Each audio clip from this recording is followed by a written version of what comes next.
오늘도 여러분들에게 배움이 되는 이야기를 전하고자 합니다.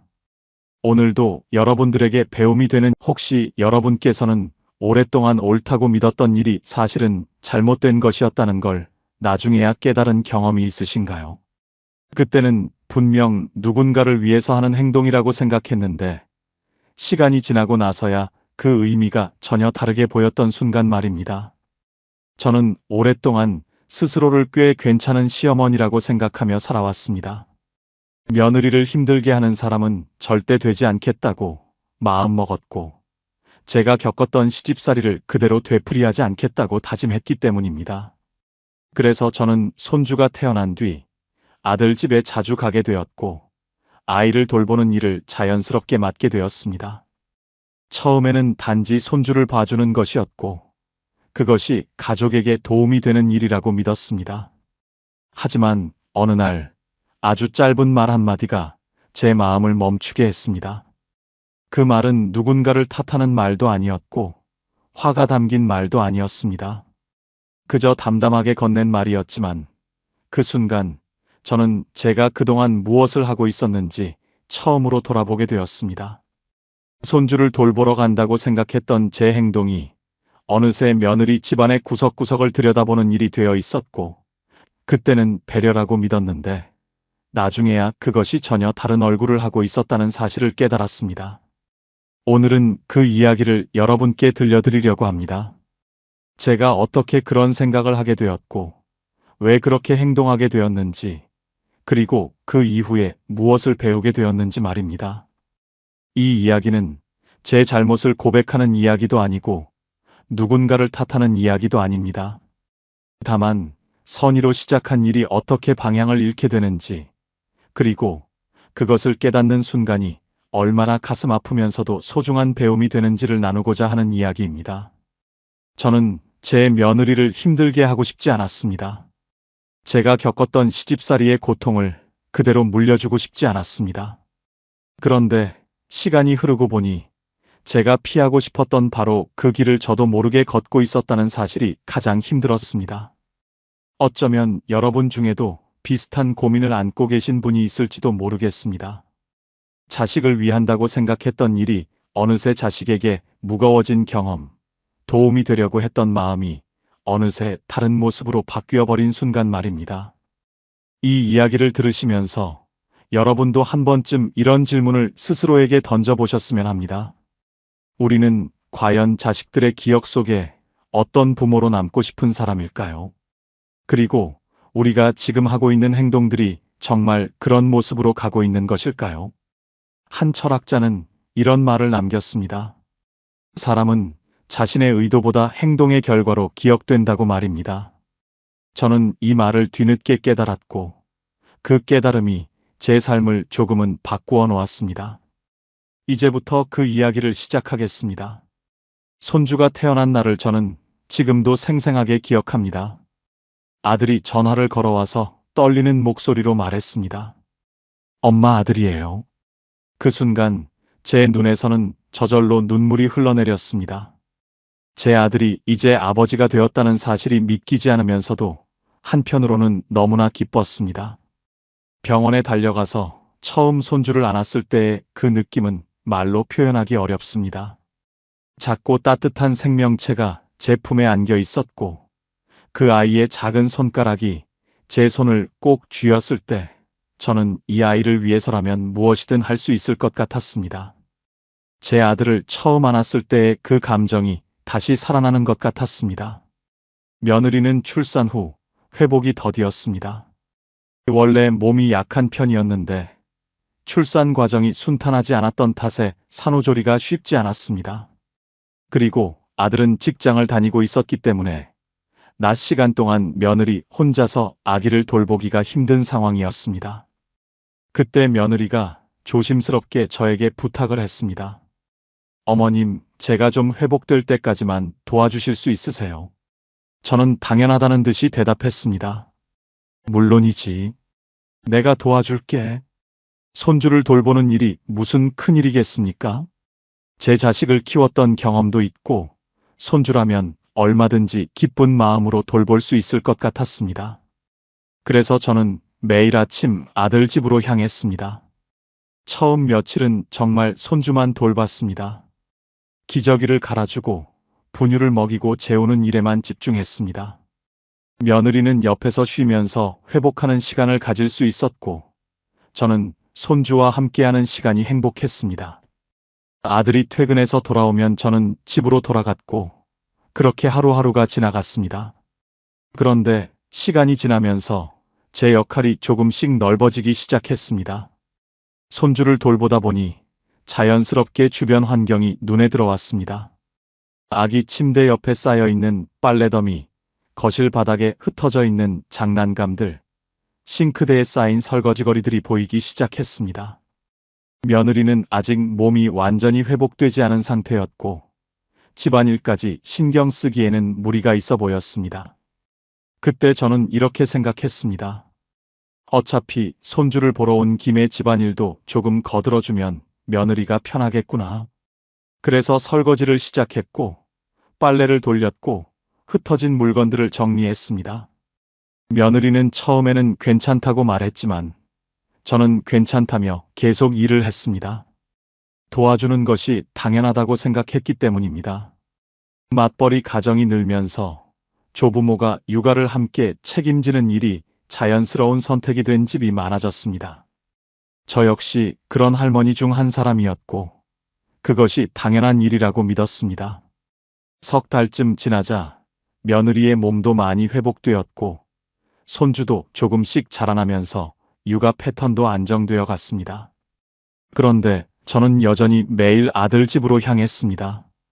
이제는 손주를 돌보는 것뿐만 아니라 집안일을 거두는 것까지 제 일상의 일부가 되어버렸기 때문입니다. 손주를 보러 간다는 명목이었지만 실제로는 집안 전체를 살피는 사람이 되어 있었습니다. 여러분께서는 이런 경험이 있으신가요? 처음에는 작은 도움으로 시작했던 일이 어느새 당연한 일상이 되어버린 경험 말입니다.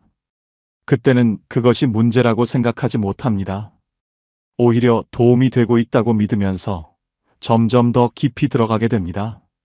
처음에는 정말로 손주만 돌보러 간다고 생각했습니다.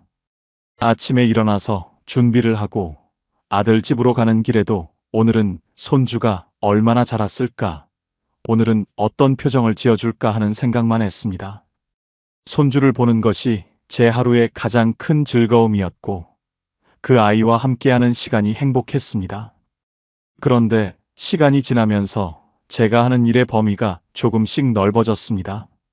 손주를 안고 있다가 냉장고를 열어보게 되었고, 냉장고를 열었다가 반찬통들을 보게 되었고, 반찬통을 보다가 유통기한이 지난 것들을 발견하게 되었습니다.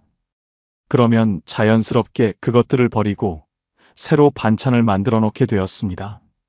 손주에게 이유식을 먹이다가 주방 선반을 보게 되었고, 선반이 어지럽게 정리되어 있는 것을 보면서 이것을 정리해 놓으면 며느리가 편하겠다는 생각이 들었습니다. 그래서 손주가 낮잠을 자는 동안 선반을 다시 정리했고, 그러다 보니 싱크대 아래 수납 공간까지 손이 가게 되었습니다. 거실 바닥에 떨어진 장난감을 줍다가 소파 쿠션 사이에 낀 과자 부스러기를 발견했고, 그것을 치우다가 소파 밑을 보게 되었고, 소파 밑에 쌓인 먼지를 보면서 청소기를 돌리게 되었습니다. 청소기를 돌리다 보니 거실 전체를 청소하게 되었고, 거실을 청소하다 보니 복도와 방까지 청소하게 되었습니다. 세탁기에 빨래가 쌓여 있는 것을 보면 그냥 지나칠 수가 없었습니다. 손주 옷이 필요할 텐데 빨래를 해놓으면 편하겠다는 생각에 세탁기를 돌렸고, 빨래를 널고 마른 빨래를 개어서 정리해 놓았습니다. 며느리의 옷장까지 열어서 옷을 넣어주다 보면 어느새 며느리의 사생활 영역까지 들어가 있는 제 모습을 발견하게 되었습니다. 그때도 저는 이것이 문제라고 생각하지 않았습니다. 오히려 제가 이렇게 도와주면 며느리가 편할 것이고 아들 부부가 저에게 고마워할 것이라고 믿었습니다. 실제로 며느리는 고맙다는 말을 자주 했고, 아들도 엄마 덕분에 집안이 깨끗하다며 좋아했습니다. 그 반응이 저에게는 제가 잘하고 있다는 확신을 주었습니다. 어느 날은 며느리가 외출할 일이 있어서 저 혼자 손주를 돌보게 되었습니다. 손주를 재우고 나서 시간이 남았는데 그냥 앉아있기가 뭔가 아까운 기분이 들었습니다. 그래서 냉장고를 열어 재료를 확인하고 저녁 반찬을 몇 가지 만들어 놓았습니다. 김치찌개를 끓이고 나물을 무치고 생선을 구워 놓았습니다. 며느리가 돌아와서 냉장고에 가득 담긴 반찬을 보고는 놀란 표정을 지었습니다. 어머님, 이걸 언제 다 하셨어요? 저는 괜찮다며 웃었습니다. 손주 재워놓고 시간이 남아서 그냥 좀 만들었어. 며느리는 고맙다고 했지만 그 표정이 마냥 기쁜 것만은 아니었다는 사실을 저는 그때 알아차리지 못했습니다. 점점 더 제가 하는 일의 범위가 넓어졌습니다. 손주 장난감을 사다 주고, 손주 옷을 사다 주고, 아이방 인테리어 소품까지 사다가 놓기 시작했습니다. 며느리가 고른 것이 마음에 안 들면 제가 더 좋은 것을 사서 바꿔놓기도 했습니다. 이 모든 것이 손주를 위한 일이라고 생각했고 며느리를 돕는 일이라고 믿었습니다. 그러던 어느 날 며느리가 조심스럽게 말했습니다. 어머님, 제가 이것저것 사려고 했는데 어머님이 먼저 사다 놓으시니까 제가 할 게 없네요. 그 말에 저는 이렇게 대답했습니다. 괜찮아. 내가 사는 게 더 빠르잖아. 며느리는 네 하고 말을 멈췄지만 그 표정에는 뭔가 아쉬움 같은 것이 담겨 있었습니다. 하지만 저는 그때도 그 의미를 깊이 생각하지 않았습니다. 며느리가 편하게 해주려는 것인데 뭐가 문제겠냐는 생각뿐이었습니다. 손주를 돌본다는 명목으로 시작한 일이 어느새 며느리의 집안 전체를 관리하는 일로 바뀌어 있었지만 저는 여전히 제가 손주만 봐주러 간다고 생각하고 있었습니다. 시간이 흐를수록 저는 점점 더 많은 일을 하게 되었습니다. 며느리는 산후조리를 마치고 직장에 복귀했습니다. 손주를 돌보는 것은 기본이었고 그 외의 집안일 전반을 제가 관리하다시피 했습니다. 아침 일찍 가서 저녁 늦게까지 있으면서 하루 종일 집안을 살폈고 부족한 것이 있으면 제가 사다 놓았고 정리가 안 된 것이 있으면 제가 정리했습니다. 그런데 이상한 일이었습니다. 제가 하는 일이 많아질수록 제 마음은 더 편안해졌습니다. 냉장고를 채워놓으면 뿌듯했고 집안을 깨끗하게 정리해 놓으면 만족스러웠습니다. 아들 부부가 고맙다고 할 때마다 저는 제가 필요한 사람이라는 느낌을 받았습니다. 쓸모있는 시어머니, 도움이 되는 할머니라는 생각이 들었습니다. 사실 말하자면 저는 혼자 있는 시간이 두려웠습니다. 남편을 먼저 보내고 혼자 사는 삶이 외로웠고 하루하루가 길었습니다. 그런데 손주를 돌보러 가면 그 외로움이 사라졌습니다. 아들 집에서 바쁘게 움직이는 시간들이 저를 살아있게 만들었습니다. 집안일을 하면서 시간 가는 줄 몰랐고 며느리를 위해 무언가를 해놓으면 제가 의미 있는 존재라는 느낌이 들었습니다. 그래서 저는 점점 더 많이 하게 되었습니다. 며느리가 출근하기 전 아침 식사를 차려놓고 냉장고 안을 수시로 점검하고 손주 옷장을 제가 관리했습니다. 이 모든 것이 며느리를 위한 일이라고 생각했지만 돌이켜보면 저 자신을 위한 일이기도 했던 것 같습니다. 제가 필요한 사람이라는 확신, 제가 좋은 시어머니라는 자부심, 그것이 저를 움직이게 만들었습니다. 한 심리학자는 이런 말을 했습니다. 도움과 간섭의 차이는 상대방이 원하는가에 달려 있다고 말입니다. 하지만 저는 그때 이 말의 의미를 전혀 이해하지 못했습니다. 며느리가 원하든 원하지 않든 제가 도와주는 것이 당연하다고 생각했고 무엇보다 제 자신이 그 일을 필요로 하고 있었습니다. 어느 날 며느리가 친정어머니와 통화하는 소리를 우연히 듣게 되었습니다. 며느리는 조용한 목소리로 말하고 있었습니다. 엄마 시어머니가 너무 잘해주시는데 오히려 그게 부담스러울 때가 있어. 며느리의 목소리에는 피곤함이 묻어나 있었습니다. 저는 그 순간 가슴이 덜컥 내려앉는 기분이었지만 애써 그 말을 무시하려고 했습니다. 그날 밤 집에 돌아와서도 며느리의 그 말이 계속 맴돌았습니다. 잘해주는 게 왜 부담이 되지? 내가 도와주는데 왜 그게 싫은 거지? 저는 이해할 수 없었습니다. 아니, 정확히 말하자면 이해하고 싶지 않았습니다. 만약 며느리가 제 도움을 원하지 않는다면 저는 무엇을 해야 할까? 다시 혼자 집에 앉아서 텅 빈 시간을 견뎌야 할까? 그 생각이 두려웠습니다. 하지만 그 이후로 며느리의 표정을 유심히 보게 되었습니다. 제가 반찬을 만들어 놓으면 고맙다고 하면서도 뭔가 아쉬운 듯한 표정을 짓고, 제가 청소를 해 놓으면 감사하다고 하면서도 어딘가 불편한 듯한 기색을 보였습니다. 그때도 저는 그것이 무엇을 의미하는지 정확히 알지 못했습니다. 아니, 알고 싶지 않았습니다. 저는 여전히 제가 좋은 시어머니라고 믿었습니다. 며느리를 힘들게 하지 않고 오히려 도와주는 시어머니, 손주를 사랑으로 돌보는 할머니라고 생각했습니다. 도와준다는 마음이 점점 커질수록 제 확신도 함께 커졌습니다. 하지만 그 확신 뒤에 숨어 있던 제 외로움과 불안, 인정받고 싶은 욕구를 저는 아직 보지 못하고 있었습니다. 저는 제 시집살이를 떠올리면 지금도 가슴이 답답해집니다. 시어머니는 엄하셨고 제가 하는 모든 일에 간섭하셨습니다. 밥을 하면 간이 맞지 않다고 하셨고, 청소를 하면 깨끗하지 않다고 하셨고, 아이를 돌보면 방법이 틀렸다고 하셨습니다. 제가 무엇을 해도 시어머니의 기준에는 미치지 못했습니다. 명절 때마다 저는 주방에서 온종일 일했습니다. 시어머니는 옆에서 이것저것 지시만 하셨고, 저는 그저 손과 발이 되어 움직였습니다. 제 의견을 말하면 며느리 주제에 뭘 안다고 그러느냐는 말을 들었고, 제 방식대로 하려고 하면 이 집 며느리가 버릇이 없다는 소리를 들었습니다. 아들을 낳고 나서도 마찬가지였습니다.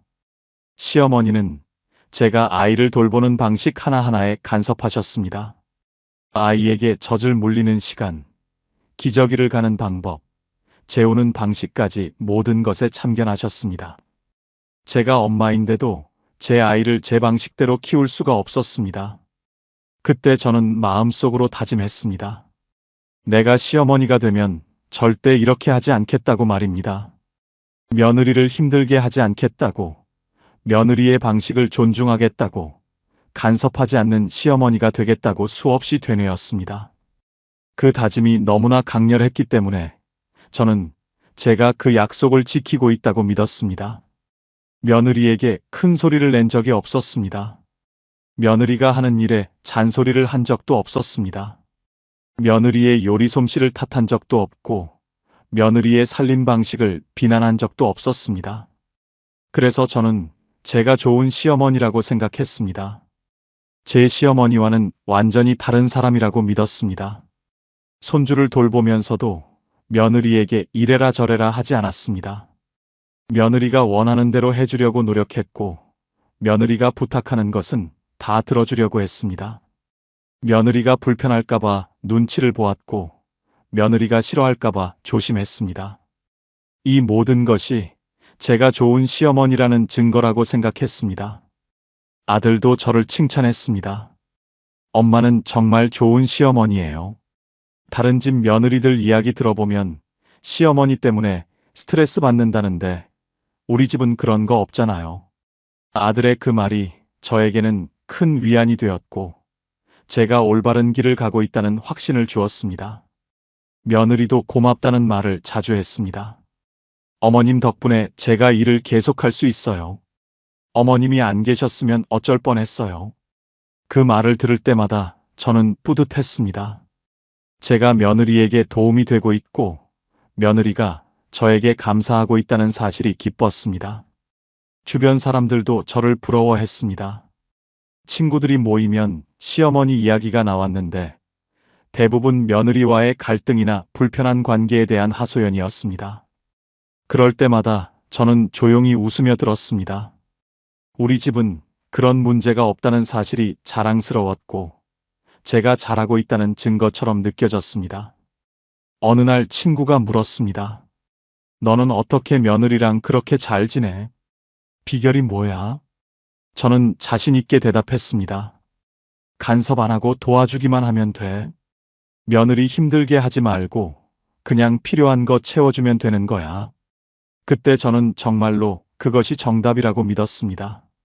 하지만 지금 돌이켜보면 그때의 제가 얼마나 착각 속에 살고 있었는지 알 수 있습니다.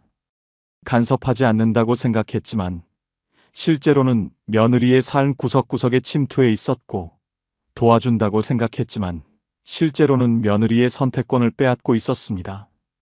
좋은 시어머니라고 믿었지만 실제로는 며느리를 지치게 만들고 있었다는 사실을 그때는 전혀 몰랐습니다. 그날도 평소처럼 아들 집에 갔습니다. 손주를 돌보고 집안을 정리하고 저녁 반찬을 준비했습니다. 며느리는 회사에서 늦게 퇴근했고 저는 손주를 재워놓은 뒤 거실을 청소하고 있었습니다. 아들이 퇴근해서 들어왔고 저는 반갑게 맞이했습니다. 아들은 현관에서 신발을 벗으면서 집안을 둘러보았습니다. 거실은 깨끗하게 정리되어 있었고 주방은 반짝반짝 빛나고 있었습니다. 저는 아들이 깨끗해진 집을 보고 기뻐할 거라고 생각했습니다. 하지만 아들의 표정은 제가 예상했던 것과 달랐습니다. 아들이 주방 쪽으로 걸어가더니 냉장고를 열었습니다. 냉장고 안에는 제가 새로 만들어 놓은 반찬들이 가득 들어 있었습니다. 아들은 한참 냉장고 안을 들여다보다가 문을 닫고 저를 바라봤습니다. 그 눈빛에는 뭔가 말하고 싶은 것이 있어 보였습니다. 엄마. 아들이 조심스럽게 입을 열었습니다.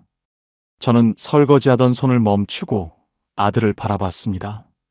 엄마 말이야.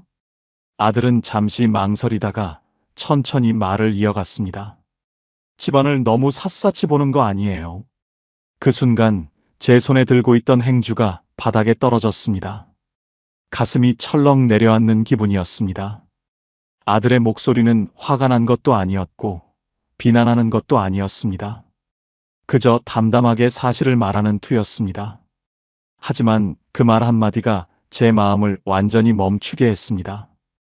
엄마가 도와주시는 건 정말 고맙죠. 손주도 잘 봐주시고 집안일도 해주시고. 근데요. 아들은 말을 잠시 멈췄다가 다시 이어갔습니다.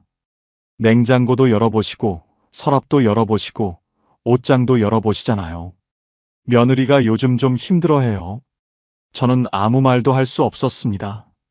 목구멍에 뭔가 걸린 것처럼 숨쉬기가 힘들었습니다. 아들은 계속 말했습니다. 며느리가 엄마 욕하는 거 아니에요. 엄마 너무 잘해주신다고 오히려 미안해하고 있어요. 근데 자기 집인데 자기가 주인 같지 않다고 그러더라고요. 그 말을 듣는 순간 머릿속이 하얘졌습니다. 제가 그동안 했던 모든 일들이 주마등처럼 스쳐 지나갔습니다. 냉장고를 열어서 반찬을 확인하던 일, 서랍을 열어서 물건을 정리하던 일, 옷장을 열어서 옷을 개켜 넣던 일. 그 모든 것이 며느리의 영역을 침범하는 일이었다는 사실을 그제야 깨달았습니다. 저는 잠시 말을 잇지 못하고 서 있다가 간신히 입을 열었습니다. 나는 도와주려고 했던 건데. 제 목소리는 떨리고 있었습니다. 아들이 고개를 끄덕였습니다. 알아요, 엄마. 엄마 마음은 알아요. 근데 도와주는 것도 선이 있는 것 같아요. 그날 밤 저는 집으로 돌아와서 잠을 이루지 못했습니다. 천장을 바라보며 아들의 말을 계속 곱씹었습니다. 집안을 너무 샅샅이 본다. 자기 집인데 자기가 주인 같지 않다. 도와주는 것도 선이 있다. 그 말들이 머릿속에서 계속 맴돌았습니다. 저는 제가 좋은 시어머니라고 믿었습니다. 며느리를 힘들게 하지 않는다고 생각했습니다. 하지만 아들의 말을 듣고 나니 제가 정말로 며느리를 위한 일을 하고 있었는지 의문이 들기 시작했습니다. 어쩌면 저는 제 시어머니가 하셨던 것과 똑같은 일을 하고 있었던 건 아닐까. 다만 방법만 다를 뿐이었던 건 아닐까. 한 가족 상담 전문가는 이런 말을 했습니다. 가장 큰 사랑의 착각은 상대방이 원하지 않는 것을 자신의 방식대로 주는 것이라고 말입니다. 저는 그날 밤 그 말의 의미를 뼈저리게 이해하게 되었습니다. 다음 날 아침에도 저는 여전히 아들의 말을 생각하고 있었습니다. 평소 같으면 아침 일찍 일어나서 아들 집으로 갈 준비를 했을 텐데 그날은 침대에 누워서 한참을 움직이지 못했습니다. 가야 할 것 같으면서도 어떤 얼굴로 가야 할지 알 수 없었습니다. 결국 저는 아들에게 전화를 걸었습니다. 오늘은 몸이 좀 안 좋아서 못 갈 것 같다고 말했습니다. 아들은 괜찮다며 푹 쉬라고 했습니다. 전화를 끊고 나서 저는 거실 소파에 앉아 멍하니 창밖을 바라봤습니다. 제가 그동안 했던 일들을 하나하나 되짚어보기 시작했습니다. 냉장고를 열어서 반찬을 확인하고 유통기한을 체크하던 일. 그때 저는 며느리가 음식 관리를 제대로 못한다고 생각했습니다. 하지만 지금 생각해보니 그것은 며느리의 방식이었을 뿐이고 제가 참견할 일이 아니었습니다. 서랍을 열어서 물건들을 제 방식대로 정리하던 일. 그때 저는 이렇게 정리하는 게 더 효율적이라고 믿었습니다.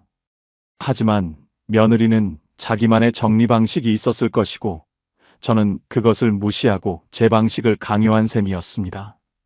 며느리가 물건을 찾지 못할 때마다 느꼈을 당황스러움을 생각하니 가슴이 아팠습니다. 옷장을 열어서 옷을 개켜넣고 제 기준에 맞지 않는 옷은 다른 것으로 바꿔버리던 일. 그때 저는 손주를 위한 일이라고 생각했습니다. 하지만 며느리는 손주 엄마로서 자기가 직접 고르고 싶었을 것입니다. 제가 그 기회를 빼앗아 버린 것이었습니다. 반찬을 만들어 놓고 아침 식사를 차려 놓던 일. 그때 저는 며느리가 편할 거라고 생각했습니다. 하지만 며느리는 자기 가족을 위해 직접 음식을 만들고 싶었을 수도 있습니다. 제가 그 역할마저 가져가 버린 셈이었습니다. 며칠 동안 저는 아들 집에 가지 않았습니다. 아들이 전화를 걸어와서 괜찮냐고 물었지만 저는 그냥 좀 쉬고 싶다고 대답했습니다. 손주 목소리가 들리고 싶었지만 며느리를 마주할 용기가 나지 않았습니다. 제가 며느리에게 얼마나 큰 부담을 주었는지 이제야 깨달았기 때문입니다. 그러던 어느 날 문득 제 시집살이 시절이 생각났습니다. 시어머니가 제가 하는 모든 일에 간섭하셨던 것처럼 저도 며느리에게 똑같은 일을 하고 있었습니다. 방법만 달랐을 뿐이었습니다. 시어머니는 큰 소리로 잔소리를 하셨고 저는 조용히 손을 대며 바꿔놓았을 뿐이었습니다. 시어머니는 제가 하는 일이 마음에 안 든다고 직접 말씀하셨고 저는 며느리가 하는 일을 말없이 다시 했습니다. 시어머니는 제 방식을 인정하지 않으셨고 저는 며느리의 방식을 존중하지 않았습니다. 결국 똑같은 것이었습니다. 며느리의 영역을 침범하고 며느리의 선택권을 빼앗고 며느리를 자기 집에서 손님처럼 만들어버린 것이었습니다. 여러분께서는 이런 경험이 있으신가요? 분명히 다르게 하려고 했는데 결국 똑같은 실수를 반복하고 있었다는 사실을 깨닫는 순간 말입니다. 그 깨달음은 부끄럽고 창피하면서도 동시에 소중한 배움이 됩니다. 저는 일주일 동안 혼자 생각하는 시간을 가졌습니다. 그리고 한 가지 결심을 했습니다. 이제부터는 달라져야겠다고 말입니다. 하지만 어떻게 달라져야 할지 구체적인 방법은 아직 몰랐습니다. 다만 더 이상 며느리의 집안 구석구석을 들여다보면 안 되겠다는 생각만은 확실했습니다. 일주일 만에 다시 아들 집에 갔습니다. 현관문을 열고 들어서는데 마음이 무거웠습니다. 며느리가 거실에서 손주를 안고 있었고 저를 보고는 반갑게 인사했습니다. 어머님 오셨어요. 그 얼굴에는 여전히 피곤함이 묻어 있었지만 예전처럼 미소를 지어 보였습니다. 저는 손주를 안으며 며느리에게 조심스럽게 말했습니다. 며느리야 미안해. 그동안 내가 너무 오지랖이 넓었구나. 며느리는 깜짝 놀란 표정을 지으며 손사래를 쳤습니다. 아니에요, 어머님. 어머님이 뭘 잘못하셨다고 그러세요? 저야말로 감사하죠. 하지만 저는 고개를 저었습니다. 아니야. 나도 이제 알겠어. 도와준다는 게 오히려 부담이 될 수 있다는 거. 며느리는 아무 말도 하지 못하고 저를 바라봤습니다. 그 눈빛에는 안도와 미안함이 동시에 담겨 있었습니다. 그날부터 저는 한 가지를 확실하게 바꾸었습니다. 손주만 돌본다는 원칙을 정했습니다. 냉장고를 열지 않았습니다. 서랍을 뒤지지 않았습니다. 옷장을 열어보지 않았습니다. 청소기를 돌리지 않았습니다. 빨래를 하지 않았습니다. 반찬을 만들지 않았습니다. 처음에는 정말 힘들었습니다. 손주를 안고 있다가 냉장고가 보이면 자동으로 손이 가려고 했습니다. 거실 바닥에 떨어진 장난감을 보면 정리하고 싶은 마음이 굴뚝 같았습니다. 싱크대에 쌓인 설거지를 보면 그냥 해버리고 싶은 충동이 일었습니다. 하지만 저는 꾹 참았습니다. 손주만 봐주러 왔다고 스스로에게 계속 다짐했습니다. 손주를 안고 놀아주고 기저귀를 갈아주고 밥을 먹이고 재우는 일, 그것만 하기로 했습니다. 나머지는 며느리의 몫이고 며느리의 영역이라고 인정했습니다. 며칠이 지나자 신기한 일이 벌어졌습니다. 며느리가 편안해 보이기 시작했습니다. 퇴근하고 돌아와서 제가 정리하지 않은 집안을 보면서도 스트레스 받는 기색이 없었습니다. 오히려 자기 물건이 자기가 둔 자리에 그대로 있다는 사실이 편안한 듯 보였습니다. 어느 날 며느리가 말했습니다. 어머님, 요즘 되게 편해요.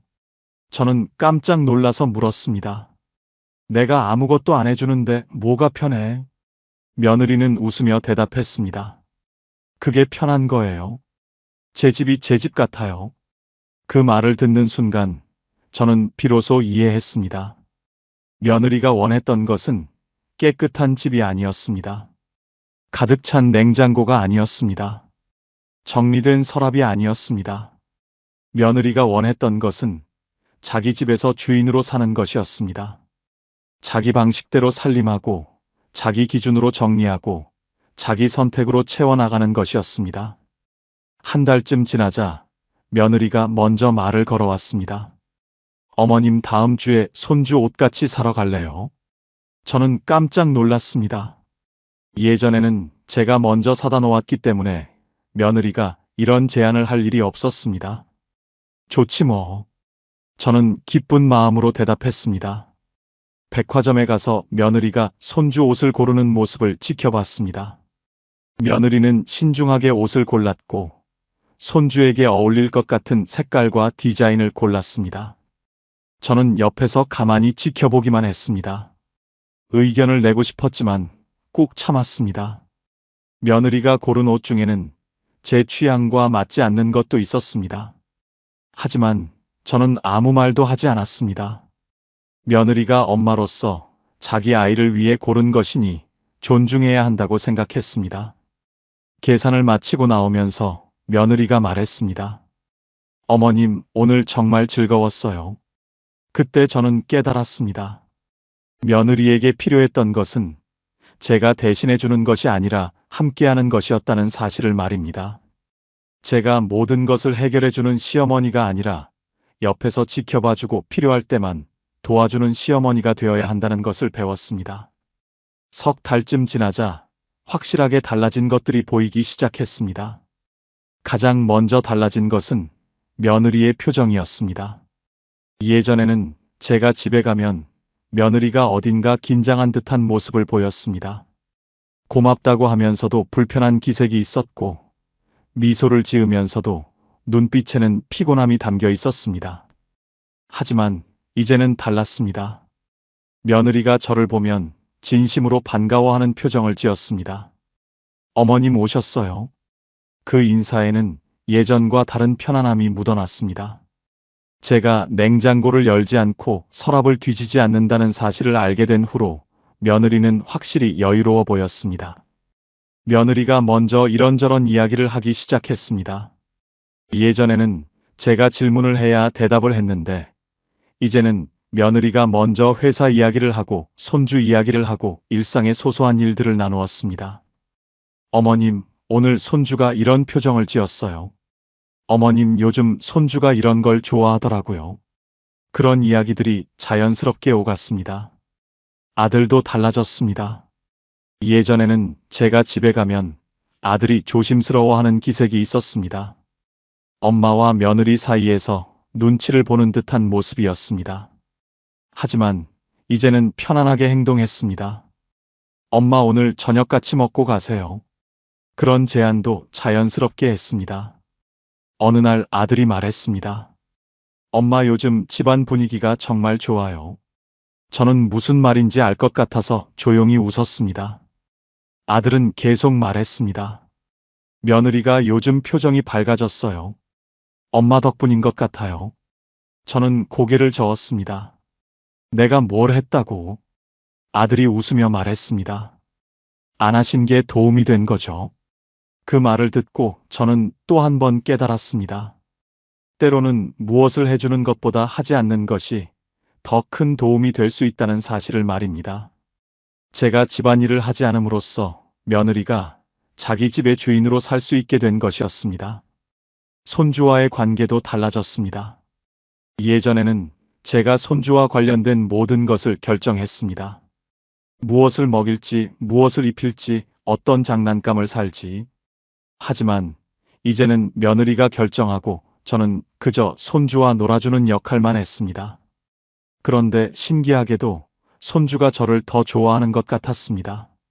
며느리가 말했습니다. 어머님, 손주가 할머니 온다고 하면 정말 좋아해요. 저는 의아했습니다. 예전보다 해주는 게 적은데 왜 더 좋아할까? 며느리는 웃으며 대답했습니다. 어머님이 이제는 그냥 놀아만 주시잖아요. 애들은 그게 제일 좋은가 봐요. 그 말을 듣고 저는 또 하나를 배웠습니다. 손주에게 필요한 것은 할머니가 모든 것을 해결해 주는 것이 아니라 함께 시간을 보내는 것이었다는 사실을 말입니다. 장난감을 사주고 옷을 사주는 것보다 바닥에 앉아서 함께 놀아주는 것이 훨씬 더 소중한 일이었습니다.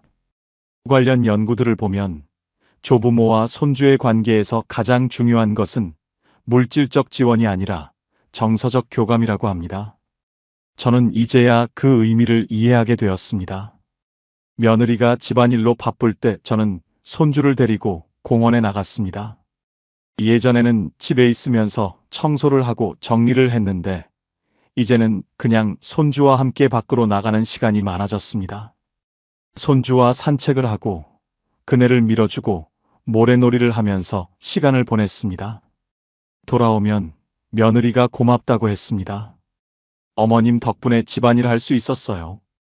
저는 웃으며 대답했습니다. 나도 손주랑 놀아서 좋았어. 그 말은 진심이었습니다. 예전처럼 집안일을 하느라 바쁘게 움직이는 것보다 손주와 함께 시간을 보내는 것이 훨씬 더 행복했습니다. 여러분께서는 이런 경험이 있으신가요? 무언가를 놓아주었더니 오히려 관계가 더 좋아진 경험 말입니다. 때로는 덜 하는 것이 더 많이 주는 것이 될 수 있다는 사실을 저는 그때 배웠습니다. 이제 1년이 넘는 시간이 흘렀습니다. 손주는 어린이집에 다니기 시작했습니다. 저는 이제 매일 아들 집에 가지 않습니다. 일주일에 2~3번 정도 어린이집 픽업을 도와주러 갈 뿐입니다. 손주를 데리고 집까지 데려다 주고 며느리가 퇴근할 때까지 함께 놀아주다가 며느리가 오면 저는 집으로 돌아갑니다. 처음에는 불안했습니다. 예전처럼 매일 가지 않으면 손주가 저를 잊어버리지 않을까? 며느리와 아들이 저를 필요 없는 사람이라고 생각하지 않을까? 그런 걱정이 들었습니다. 하지만 시간이 지나면서 신기한 일이 벌어졌습니다. 덜 만나니까 오히려 관계가 더 좋아진 것입니다. 손주는 제가 어린이집에 마중 나가면 정말 좋아합니다. 할머니, 뛰어와서 안기는 그 순간이 예전보다 훨씬 더 특별하게 느껴집니다. 예전에는 매일 봐서 당연하게 여겨졌는데 이제는 만남 자체가 소중해졌습니다. 손주와 함께 집까지 걸어가면서 오늘 어린이집에서 무슨 일이 있었는지 이야기를 듣는 그 시간이 행복합니다.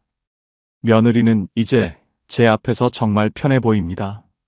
제가 픽업만 도와주고 며느리가 퇴근하면 바로 집으로 돌아가니까 며느리는 자기 집에서 완전한 주인으로 지낼 수 있게 되었습니다. 가끔 며느리가 먼저 연락을 합니다. 어머님, 이번 주말에 저희 집에서 같이 저녁 드실래요? 그럴 때마다 저는 기쁜 마음으로 초대를 받아들입니다. 주말에 초대받아서 가면 예전과는 완전히 다른 분위기입니다. 며느리가 직접 차린 식사를 함께하고 손주와 놀아주고 아들과 이야기를 나눕니다. 냉장고를 열지 않고 서랍을 뒤지지 않고 옷장을 열어보지 않습니다. 그저 초대받은 손님처럼 편하게 시간을 보냅니다. 그렇게 몇 시간을 함께 있다가 집으로 돌아옵니다. 아들이 어느 날 말했습니다. 엄마, 요즘 우리 집 오시면 정말 편해 보이세요. 저는 웃으며 대답했습니다. 그래, 나도 편해. 아들이 계속 말했습니다. 며느리도 엄마 오시는 거 정말 좋아해요. 예전보다 훨씬 더요. 그 말을 듣는 순간 저는 비로소 깨달았습니다. 거리를 두니까 오히려 서로가 그리워지고 만남이 소중해진다는 것을 말입니다. 어느 날 며느리가 전화를 걸어왔습니다. 어머님, 다음 주에 손주 생일인데 케이크 같이 고르러 가실래요? 저는 깜짝 놀랐습니다. 예전에는 제가 알아서 다 준비했었는데 이제는 며느리가 저를 초대하는 것이었습니다. 좋지, 당연히 가야지. 저는 기쁜 마음으로 대답했습니다. 백화점에 함께 가서 손주 생일 케이크를 고르고 선물도 함께 골랐습니다. 며느리는 이것저것 제 의견을 물어봤고 저는 조심스럽게 제 생각을 말했습니다. 하지만 최종 결정은 며느리가 했습니다. 저는 그저 옆에서 함께하는 사람이었습니다. 그 시간이 예전에 제가 혼자서 모든 것을 결정하고 사다 놓던 때보다 훨씬 더 행복했습니다. 저는 뒤늦게 한 가지를 배웠습니다. 사랑에는 거리가 필요하다는 것을 말입니다. 너무 가까이 있으면 서로가 숨 쉴 공간이 없어집니다. 아무리 좋은 마음으로 하는 일이라도 상대방의 영역을 침범하면 그것은 사랑이 아니라 부담이 됩니다. 조금 떨어져 있어야 서로를 그리워할 수 있고 만남이 소중해집니다. 제 시어머니를 이제는 이해합니다. 아마 시어머니도 외로웠을 것입니다. 며느리 집에 가서 무언가를 하는 것이 시어머니 자신에게도 필요했을 것입니다. 하지만 그 방법이 잘못되었던 것이죠. 저 역시 똑같은 실수를 반복했습니다. 외로움을 며느리 집에서의 바쁜 시간으로 채우려고 했던 것입니다. 이제 저는 혼자 있는 시간을 견딜 수 있게 되었습니다. 아니, 견디는 것이 아니라 즐길 수 있게 되었습니다. 매일 손주를 보러 가지 않으니 제 시간이 생겼습니다. 오래된 친구들을 만나고 동네 복지관에서 요가도 배우고 책도 읽습니다. 제 삶을 제가 채워나가니까 아들 집에 덜 의존하게 되었습니다. 그러고 나니 손주를 보러 가는 시간이 더욱 특별해졌습니다. 의무가 아니라 기쁨이 되었습니다. 며느리를 도와줘야 한다는 부담이 아니라 손주와 함께하고 싶다는 마음으로 가게 되었습니다. 며느리도 그것을 느끼는 것 같습니다. 제가 갈 때마다 진심으로 반겨줍니다. 여러분께 이 이야기를 들려드린 이유가 있습니다. 혹시 여러분도 저와 비슷한 고민을 하고 계신다면 한 번쯤 생각해 보셨으면 합니다. 내가 자식 곁에 너무 오래 머물고 있는 건 아닌지 말입니다. 내가 주는 도움이 정말 자식을 위한 것인지 아니면 나의 외로움을 달래기 위한 것인지 말입니다. 사랑의 방식은 하나가 아닙니다. 때로는 함께 있는 것보다 떨어져 있는 것이 더 큰 사랑이 됩니다. 때로는 자주 만나는 것보다 가끔 만나는 것이 더 좋은 관계를 만듭니다. 때로는 모든 것을 채워주는 것보다 상대방이 스스로 채울 수 있게 기다려주는 것이 진짜 도움이 됩니다. 저는 72살이 되어서야 이것을 배웠습니다. 뒤늦은 깨달음이지만 그래도 다행입니다. 이제라도 알게 되어서 며느리와의 관계를 바로잡을 수 있었으니까요. 손주와 더 좋은 관계를 만들 수 있게 되었으니까요. 아들이 편안하게 웃을 수 있게 되었으니까요. 그리고 무엇보다 제 자신의 삶을 되찾을 수 있게 되었으니까요. 여러분께서는 자식들의 기억 속에 어떤 부모로 남고 싶으신가요? 항상 곁에 있는 부모로 남고 싶으신가요? 아니면 필요할 때 찾을 수 있는 부모로 남고 싶으신가요? 저는 이제 답을 찾았습니다. 후자가 되고 싶습니다. 일주일에 몇 번 어린이집 픽업을 도와주는 할머니, 주말에 초대받아서 즐겁게 방문하는 시어머니, 아들이 언제든 부담 없이 부를 수 있는 엄마가 되고 싶습니다. 오늘 이야기가 여러분의 마음에 작은 위로가 되었기를 바랍니다. 누구나 실수를 합니다. 누구나 때로는 좋은 의도로 시작한 일이 잘못된 방향으로 흘러갈 수 있습니다. 중요한 것은 그것을 깨닫고 바로잡는 용기입니다. 저도 그 용기를 냈고 여러분도 충분히 하실 수 있습니다. 어떤 생각이 드셨는지 댓글로 나눠주세요. 여러분의 이야기도 듣고 싶습니다. 오늘도 행복한 하루 되세요. 오늘도 여러분들에게 배움이 되는 이야기를 전하고자 합니다. 혹시 여러분께서는 자녀가 결혼하거나 집을 마련할 때 모아둔 노후 자금을 꺼내 지원해 주신 경험이 있으셨습니까? 정형외과 수납창구 앞이었습니다. 접수 직원이 영수증을 건네며 말했습니다. 이번 달 치료비 98만 원 나왔습니다. 카드 결제하시겠어요? 저는 지갑에서 카드를 꺼내다가 손을 멈췄습니다. 그리고 조용히 말했습니다. 다음 주에 와서 계산해도 될까요? 네, 가능하세요. 그럼 다음 주 금요일까지 결제 부탁드립니다. 접수 직원은 친절하게 웃으며 말했지만 저는 고개도 제대로 들지 못하고 병원을 나왔습니다. 손에 든 약 봉투가 이상하게 무겁게 느껴졌습니다. 무릎 주사 맞고 나온 길인데 다리보다 가슴이 더 아팠습니다. 병원 앞 벤치에 앉아서 저는 휴대폰으로 은행 앱을 열었습니다. 통장 잔액을 확인하는 손이 떨렸습니다. 2,340만 원. 이 돈으로 이번 달 병원비를 내고 관리비를 내고 남편 약값을 내고 나면 얼마나 남을까요? 다음 달엔 또 어떻게 해야 할까요? 저는 그 자리에서 아들 전화번호를 눌렀습니다. 신호음이 한 번 울렸습니다. 그런데 손가락이 먼저 통화 종료 버튼을 눌렀습니다. 화면에 뜬 아들 이름을 한참 바라보다가 저는 휴대폰을 가방에 도로 넣었습니다. 이번엔 그냥 내가 알아서 해야지. 집으로 돌아오는 버스 안에서 저는 문득 10년 전이 떠올랐습니다. 엄마, 전세금이 조금 모자라. 5천만 원만 보태줄 수 있어? 아들의 전화를 받은 건 10년 전 봄이었습니다. 결혼을 앞두고 집을 알아보던 아들은 마음에 드는 집을 찾았는데 전세금이 부족하다고 했습니다. 예비 며느리도 그 집이 괜찮다고 좋아한다는 말에 저는 망설이지 않았습니다. 통장에 있던 돈은 1억 2천만 원. 남편이 정년퇴직하고 받은 퇴직금에 제가 모아둔 돈을 합친 금액이었습니다. 노후 자금이라고 생각하고 아껴두었지만 아들의 결혼과 전세 앞에서 그 돈은 금방 여유 자금처럼 느껴졌습니다. 5천? 그냥 1억으로 줄게. 넉넉하게 쓰고 집 꾸미는데도 써. 저는 아들이 부탁한 것보다 더 많이 줬습니다. 주변 엄마들도 다 그렇게 한다고 했고 결혼 준비하는 아이들한테 빠듯하게 주는 건 미안한 일 같았습니다. 친구 한 명은 요즘 애들 집 장만이 얼마나 힘든데 부모가 도와줘야지 하고 말했습니다. 저도 그렇게 생각했습니다.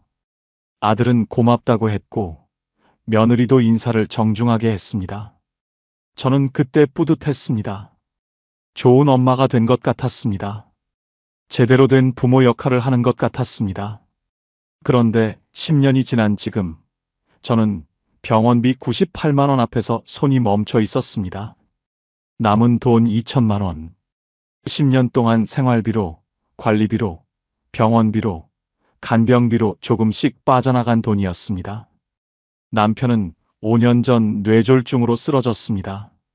재활병원을 오가며 택시비만 한 달에 30만 원씩 나갔고 물리치료비는 회당 8만 원이었습니다. 간병인을 쓸 형편이 안 돼서 제가 직접 간병했고 그러는 동안 제 허리와 무릎이 망가졌습니다. 저도 이제 당뇨 약을 먹고 고혈압 약을 먹고 무릎 주사를 맞습니다. 한 달 병원비가 적을 때는 40만 원, 많을 때는 100만 원 넘게 나갑니다. 국민연금으로 들어오는 돈은 월 85만 원, 관리비 12만 원, 전기세 가스비 5만 원, 식비 30만 원을 쓰고 나면 남는 게 거의 없었습니다. 통장 잔고는 점점 줄어들었습니다. 처음엔 천천히 줄어들 거라고 생각했는데 생각보다 빨랐습니다. 남편이 쓰러진 뒤로는 더 빨라졌습니다. 그날 밤 저는 휴대폰 계산기를 켰습니다. 남은 돈 2천만 원. 한 달에 120만 원씩 쓴다고 계산하면 1년 반이었습니다. 아껴 쓴다고 해도 2년이었습니다. 그 이후는 어떻게 해야 할까요? 아들에게 전화를 걸어 병원비를 부탁할 수도 있었습니다. 하지만 그 말을 꺼낼 자신이 없었습니다. 며느리 눈치가 보였고 아들 부부도 요즘 애들 학원비며 생활비며 빠듯하다는 말을 들었습니다. 게다가 10년 전 제가 준 그 1억은 이미 아들 부부의 생활 속으로 사라졌습니다. 다시 돌려달라고 할 수도 없고 그걸 기억하며 부탁하기도 민망했습니다. 저는 천천히 깨달았습니다. 10년 전 그 1억은 아들에게는 전세금 일부였지만 저에게는 지금 이 순간을 버틸 수 있는 생존 자금이었다는 것을. 그리고 문득 이런 생각이 들었습니다. 만약 제가 다른 선택을 했더라면 지금 이 순간 병원 수납창고 앞에서 손을 떨지는 않았을까요? 그때 저는 진짜 고민하지 않았습니다. 아들이 부탁하는 순간 주는 것이 당연하다고 느꼈습니다. 통장에서 1억을 이체하는 데 걸린 시간은 5분도 안 됐습니다. 왜 그랬을까요? 지금 돌이켜보면 이유는 분명했습니다. 첫 번째는 미안함이었습니다. 아들이 대학 다닐 때 등록금 때문에 아르바이트를 했고 사회초년생 때도 월세 내느라 힘들어했던 모습이 계속 떠올랐습니다. 결혼할 때만큼은 넉넉하게 해주고 싶었습니다. 이번만큼은 내가 제대로 해줘야지 하는 마음이 컸습니다. 두 번째는 주변의 분위기였습니다. 친구들을 만나면 자식 결혼 이야기가 자연스럽게 나왔습니다. 우리는 전세금 다 해줬어. 요즘 애들이 얼마나 힘든데 부모가 도와줘야지 하는 말들이 당연하게 들렸습니다. 나만 안 해주면 이상한 부모 같았고 인색한 사람으로 보일까봐 두려웠습니다. 세 번째는 체면이었습니다. 예비 며느리 앞에서 우리 아들 시집은 이 정도는 해줄 수 있다는 걸 보여주고 싶었습니다. 처갓집에서 많이 준다는 소리를 들었을 때 괜히 우리 쪽이 작아 보이는 것 같았습니다. 그리고 마지막으로 1억이라는 돈이 그렇게 큰 돈처럼 느껴지지 않았습니다. 통장에 2천만 원은 남았고 집도 있었고 국민연금도 나올 예정이었습니다. 앞으로 20년 정도는 충분히 살 수 있겠지 싶었습니다. 그때는 계산하지 않았습니다. 남은 2천만 원이 한 달에 얼마씩 줄어들 것인지, 병원비가 얼마나 나올 것인지, 남편이 아프면 어떻게 될 것인지 그런 건 생각하지 않았습니다. 그냥 막연하게 괜찮겠지, 뭐 어떻게든 되겠지 싶었습니다. 하지만 10년이 지난 지금 저는 알게 되었습니다. 1억은 아들에게는 전세금 일부였지만 저에게는 앞으로 20년을 버틸 수 있는 생존 자금이었다는 것을. 그리고 그 돈을 한 번에 주는 순간 제 노후의 선택지는 급격히 좁아졌다는 것을. 복지관 프로그램에 참여하면서 정순자 씨를 알게 되었습니다. 나이도 비슷하고 아들 하나씩 둔 것도 같았습니다. 차 한 잔 마시며 이야기를 나누다가 자연스럽게 자식 이야기가 나왔습니다. 언니는 아들 결혼할 때 얼마나 도와줬어요? 제가 먼저 물었습니다. 정순자 씨는 잠시 뜸을 들이더니 조심스럽게 말했습니다. 나는 목돈으론 안 줬어. 저는 놀랐습니다. 주변 엄마들은 대부분 전세금을 지원해줬다고 했는데 정순자 씨는 달랐습니다. 정순자 씨도 저와 비슷한 시기에 아들 결혼을 준비했습니다. 아들 부부도 전세금이 부족하다고 했고 주변에서도 다들 도와준다고 했습니다. 통장에도 1억 정도 있었습니다. 하지만 정순자 씨는 다른 선택을 했습니다. 미안하지만 엄마는 노후 자금을 건드릴 수가 없어. 대신 매달 조금씩 보태줄게.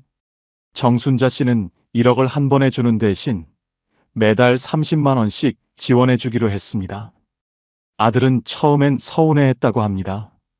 친구들은 부모한테 목돈을 받았는데 자기만 매달 30만 원이라는 게 좀 초라하게 느껴졌나 봅니다. 그래도 난 흔들리지 않았어. 아들한테 이렇게 말했거든. 정순자 씨는 아들에게 분명하게 말했다고 합니다. 엄마가 지금 1억을 주면 나중에 아프거나 힘들 때 너한테 손 벌려야 해. 그건 엄마도 싫고 너도 부담될 거야. 그래서 매달 조금씩 도와줄 테니 나머지는 너희가 알아서 채워. 대신 엄마는 너희한테 짐이 안 될게. 저는 그 말을 듣고 가슴이 철렁했습니다. 저는 그런 생각을 한 번도 해본 적이 없었습니다. 1억을 주면서 나중에 내가 아프면 어떻게 하지를 생각하지 않았습니다. 그냥 지금 당장 아들을 도와주는 것만 생각했습니다. 처음엔 정말 힘들었어. 친구들이 너 너무하다. 자식 결혼하는데 그렇게까지 해야 하냐고 했거든. 나도 집에 와서 울었어. 내가 너무 이기적인 엄마 같고 차가운 사람 같았어. 정순자 씨도 처음엔 괴로웠다고 합니다. 며느리 표정도 별로 좋지 않았고 아들도 한동안 전화를 잘 안 받았다고 합니다. 하지만 정순자 씨는 버텼습니다. 그래도 난 알았어. 지금 1억을 주면 10년 뒤 내가 무너질 거라는 걸. 정순자 씨의 말을 들으면서 저는 10년 전으로 돌아간 것 같았습니다. 그때 저도 정순자 씨처럼 선택할 수 있었을까요? 아들이 서운해할 때, 친구들이 뭐라고 할 때, 며느리가 차갑게 대할 때, 저도 버틸 수 있었을까요? 아마 아니었을 겁니다. 저는 그 불편함을 견디지 못하고 1억을 통장에서 이체했을 겁니다. 그리고 지금처럼 병원 수납창고 앞에서 손을 떨고 있을 겁니다. 같은 1억, 같은 상황, 같은 부모의 마음이었지만 선택은 달랐습니다. 그리고 10년 뒤 우리의 삶은 완전히 다른 방향으로 가 있었습니다. 저는 1억을 한 번에 주는 쪽을 선택했습니다. 그때는 정말 그게 맞는 선택이라고 생각했습니다. 아들은 넉넉한 집에서 신혼을 시작했고 며느리도 만족스러워했습니다. 결혼식 날 아들이 제 손을 꼭 잡으며 엄마 고맙습니다 하던 모습이 지금도 기억납니다. 그때 저는 정말 뿌듯했습니다. 처음 3년은 괜찮았습니다. 명절 때 아들 가족이 오면 손주들 보는 재미가 있었고 가끔 외식할 때 제가 계산하는 것도 기분 좋았습니다. 통장에 남은 2천만 원으로도 충분히 살 수 있을 것 같았습니다. 하지만 4년째 되던 해 남편이 쓰러졌습니다. 뇌졸중이었습니다. 응급실에 실려가고 입원하고 재활 치료를 시작했습니다. 처음엔 국민연금 있고 통장에 돈이 있으니까 괜찮겠지 싶었습니다. 그런데 병원비는 생각보다 훨씬 많이 나왔습니다. 입원비 한 달에 1, 50만 원, 재활병원 옮겨서 석 달에 500만 원, 물리치료비 회당 8만 원. 간병인을 쓰려면 하루 12만 원이었는데 한 달이면 360만 원이었습니다. 그 돈을 어디서 구하겠습니까? 저는 직접 간병했습니다. 재활병원까지 택시로 오가는 비용만 한 달에 30만 원씩 나갔습니다. 버스를 타려고 해도 남편 혼자 걷기 힘들어서 택시를 탈 수밖에 없었습니다. 병원 식당에서 밥 사 먹는 것, 남편 기저귀값, 보호자 침대 비용, 이런 것들이 다 돈이었습니다. 통장 잔고는 빠르게 줄어들었습니다. 2천만 원이었던 돈이 1년 만에 1천만 원이 되었고 2년 만에 500만 원이 되었습니다. 그러는 동안 제 몸도 무너졌습니다. 남편 간병하느라 허리가 나갔고 무릎이 망가졌습니다. 병원에 가려고 해도 제 병원비까지 쓸 여유가 없었습니다. 참고 또 참았습니다. 7년째 되던 해 통장 잔고가 300만 원까지 떨어졌을 때 저는 아들 전화번호를 눌렀습니다. 신호음이 한 번 울렸습니다. 그런데 손가락이 먼저 통화 종료 버튼을 눌렀습니다. 머릿속에 며느리 얼굴이 떠올랐습니다. 손주들 학원을 하나 끊어야 할 것 같다는 상상이 들었습니다. 아들이 며느리 눈치 보며 엄마가 병원비 좀 달라고 하시는데 하고 말하는 모습이 그려졌습니다. 저는 전화기를 내려놨습니다. 여기서 갈립니다.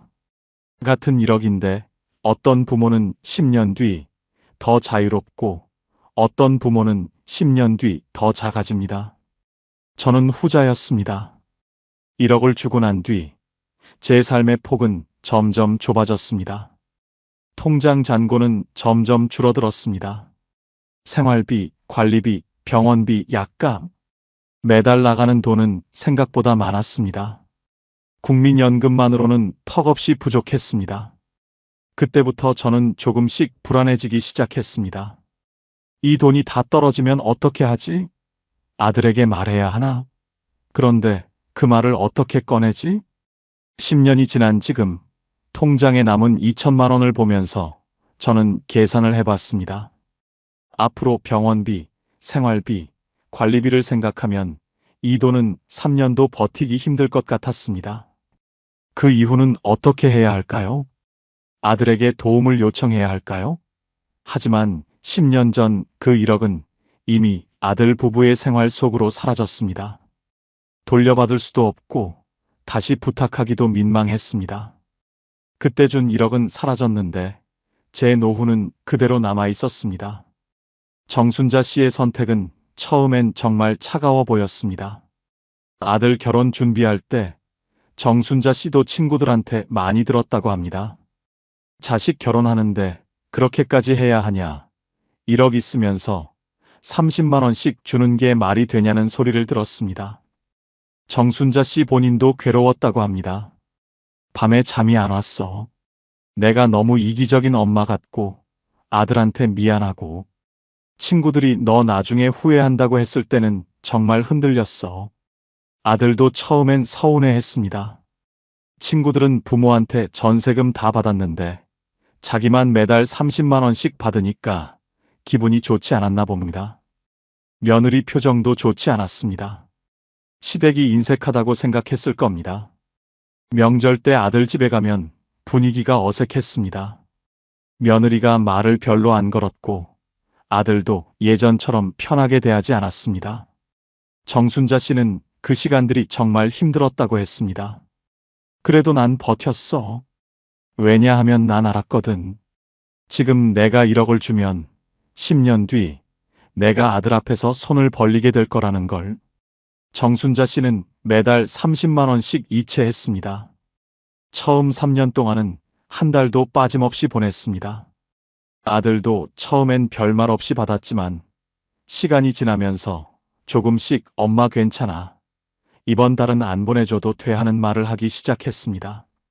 그런데 4년째 되던 해 정순자 씨 남편도 쓰러졌습니다. 저희 집과 비슷한 상황이었습니다. 뇌졸중이었고 병원비가 많이 나갔습니다. 그런데 정순자 씨는 달랐습니다. 통장에 남아있던 돈이 8천만 원 정도였습니다. 정순자 씨는 그 돈으로 남편 병원비를 냈습니다. 입원비, 재활치료비, 물리치료비. 저처럼 택시비 아끼려고 버스 타지 않았습니다. 남편이 힘들어하면 택시 탔습니다. 간병인도 필요할 때는 썼습니다. 나한테 돈이 있으니까 선택할 수 있었어. 남편 치료를 미루지 않아도 되고 내가 아플 때도 바로 병원 갈 수 있고. 정순자 씨는 남편 병원비를 내면서도 아들한테 손 벌리지 않았습니다. 그리고 5년째부터는 아들에게 보내던 30만 원도 중단했습니다. 아들한테 전화했어. 엄마가 이제 아빠 병원비 쓰느라 너한테 보내기 힘들 것 같다. 미안하다고. 그랬더니 아들이 뭐라고 했는지 아십니까? 엄마, 괜찮아요. 그동안 도와주신 것만 해도 고마워요. 엄마는 아빠 잘 돌보세요. 저희는 알아서 할게요. 정순자 씨는 그 말을 듣고 울었다고 합니다. 서운해서가 아니라 고마워서였습니다. 내가 10년 전에 1억을 줬으면 아들이 그렇게 말할 수 있었을까? 아마 아니었을 거야. 내가 아플 때 아들한테 손 벌려야 했을 거고, 아들도 부담스러웠을 거야. 10년이 지난 지금, 정순자 씨 통장에는 여전히 5천만 원이 남아 있었습니다. 매달 아들에게 보낸 돈 3천만 원, 남편 병원비로 쓴 돈 2천만 원, 본인 생활비와 병원비로 쓴 돈 2천만 원. 계산하면 딱 맞았습니다. 나는 아들한테 짐이 안 됐어. 그게 제일 중요했어. 정순자 씨가 병원 갈 때도, 무릎 아파서 주사 맞을 때도, 약값 낼 때도 한 번도 아들에게 손 벌리지 않았습니다. 아들도 그걸 알았습니다. 엄마가 경제적으로 독립되어 있다는 걸 알았습니다. 그러자 관계가 편해졌습니다. 명절 때 가면 며느리도 편하게 대했고, 아들도 예전처럼 웃었습니다. 정순자 씨가 손주 용돈 10만 원씩 줄 때도 며느리가 사양하지 않고 받았습니다. 왜냐하면 시어머니가 경제적으로 여유 있다는 걸 알았기 때문입니다. 도와주지 않았는데 관계는 오히려 더 편해졌어. 정순자 씨의 말을 들으면서 저는 깨달았습니다. 도와주는 것만이 사랑이 아니라는 것을, 때로는 선을 긋는 것이 서로를 더 편하게 만들 수도 있다는 것을, 그리고 부모가 경제적으로 안정되어 있을 때 자녀도 더 편하게 부모를 대할 수 있다는 것을, 저와 정순자 씨 같은 일억, 같은 상황, 같은 부모의 마음이었지만 10년 뒤 우리가 선 자리는 완전히 달랐습니다. 그렇다면 왜 저는 정순자 씨처럼 선택하지 못했을까요? 왜 대부분의 부모는 1억을 한 번에 주는 쪽을 선택할까요? 저는 복지관에서 정순자 씨 말고도 여러분들을 만났습니다. 그분들도 대부분 저와 비슷했습니다. 자녀 결혼할 때, 집 마련할 때 통장에 있던 목돈을 꺼내줬습니다. 그리고 지금 병원비 앞에서 고민하고 계셨습니다. 왜 그때 조금만 남겨뒀어야 했는데? 다들 비슷한 말을 하셨습니다. 하지만 그때는 몰랐다고 하셨습니다. 왜 몰랐을까요? 첫 번째 이유는 죄책감입니다. 부모는 자식 앞에서 쉽게 미안해집니다. 내가 더 잘 벌었으면, 더 많이 모아뒀으면 하는 생각이 자꾸 듭니다. 자식이 힘들어하는 모습을 보면 당장 해결해주고 싶어집니다. 저도 그랬습니다. 아들이 엄마, 전세금이 모자라고 했을 때 저는 제 노후보다 아들의 지금이 더 급하게 느껴졌습니다. 내가 조금 아끼면 아들이 편해지잖아라고 생각했습니다. 그 마음이 나쁜 건 아닙니다. 하지만 그 마음이 때로는 부모 자신을 무너뜨립니다. 두 번째는 비교입니다. 주변 사람들이 다 해준다는 말을 들으면 나만 안 하는 것 같아서 불안해집니다. 우리 애만 빠듯하게 시작하면 어쩌지, 나만 인색한 부모 같으면 어쩌지 하는 생각이 듭니다. 저도 친구들 만날 때마다 그 이야기를 들었습니다. 우리는 전세금 다 해줬어. 요즘 애들 집값이 얼마나 비싼데? 그 말을 듣고 나면 1억이 별로 큰 돈 같지 않았습니다. 남들 기준에 나를 맞추다 보면 정작 내 형편은 보이지 않게 됩니다. 세 번째는 체면입니다. 부모로서의 자존심 같은 것이 있습니다.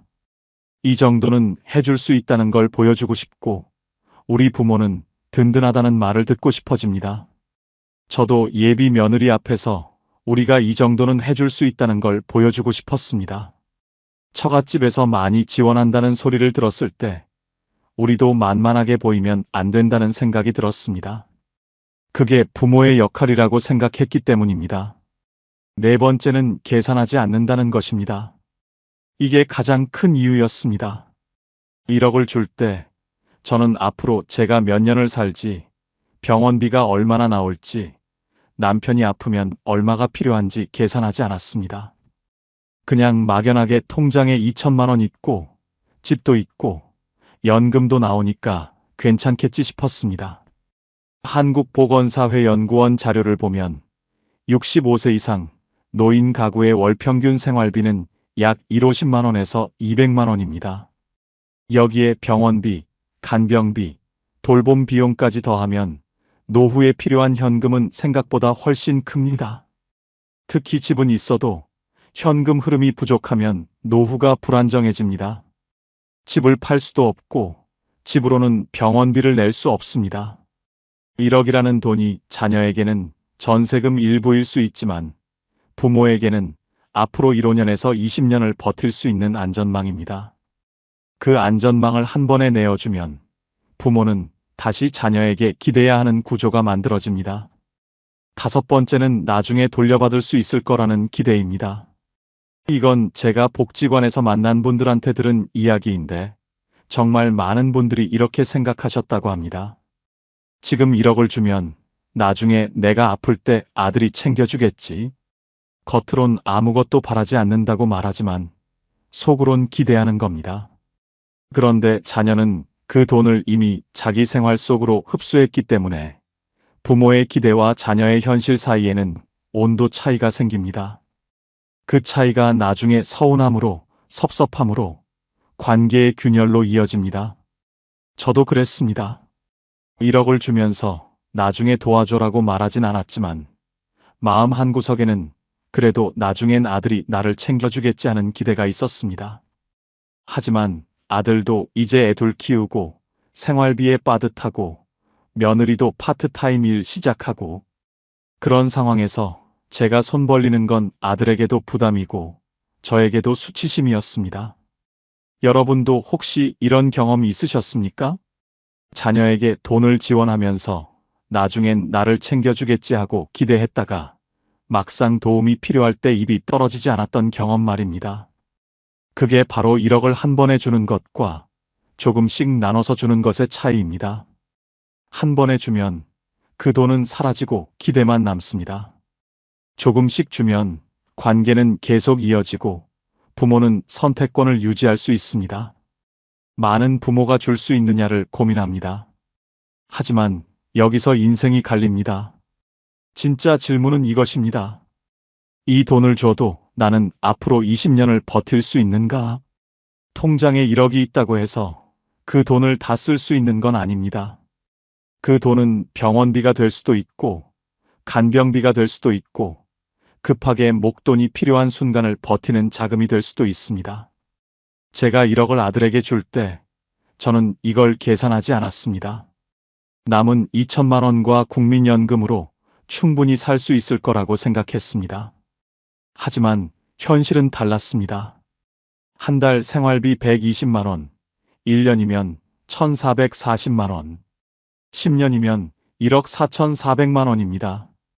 거기에 병원비, 간병비, 예상치 못한 목돈까지 생각하면 1억은 결코 여유 자금이 아니었습니다.